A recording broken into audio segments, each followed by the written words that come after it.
Hi, I'm Eleanor, an athletic trainer at Towson Sports Medicine. Today, I'm going to take you through a dynamic warm-up and a quick strengthening program. For a proper warm-up, we want to focus on each major muscle group. To start, we are going to work on our quads. Quads perform hip flexion and knee extension. To start, we're going to do body weight squats. You want your feet shoulder width apart, and then you're going to squat down until your knees are bent at 90 degrees. You then want to straighten back up. You can do this for 30 seconds, 2 sets. Do not let your knees buckle inwards as you're squatting down. Next, we're going to have our athletes perform split squats. To do this, you want to stand on a single leg, lunging backwards until your front knee is bent at 90 degrees. You will then return back to standing. You can alternate legs for 30 seconds, 2 sets. You want to keep your chest up and don't let your front knee bend inwards. Lastly, for our quads, we will work on a single leg squat. To do this, you will stand on a single leg with your knees bent and your chest up. You will reach forward with your front foot and tap your heel to the ground, returning to a standing position. You can do this for 30 seconds for 2 sets. You want to keep your chest up and make sure your knee does not buckle inwards. The next muscle group we will focus on are hamstrings.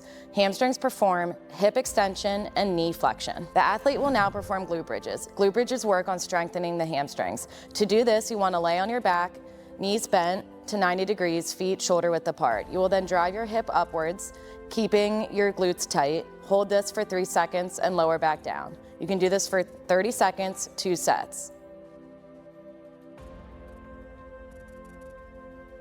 Now the athlete will progress to a single leg glute bridge. To do this, you can stay in the same position you were in for the original glute bridge.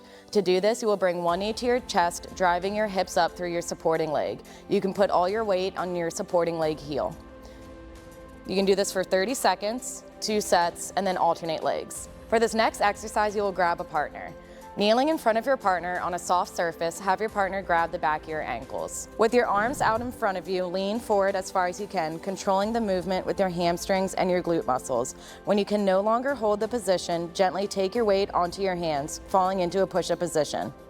You want to complete this exercise for 3 to 5 reps or for 60 seconds. You can do this for 2 sets. For our last muscle group, we will be focusing on our abs. Abs help stabilize the trunk and help you maintain your balance. We're going to begin with the plank. You're going to maintain the plank position for 30 seconds for 2 sets. You want to make sure that your elbows are underneath your shoulders and that your back is straight.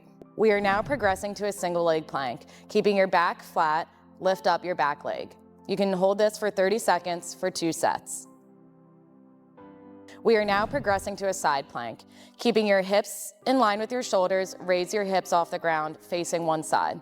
Hold this for 30 seconds and then alternate sides. Make sure you do each side for 2 sets. For more information, visit us at towsonsportsmedicine.com.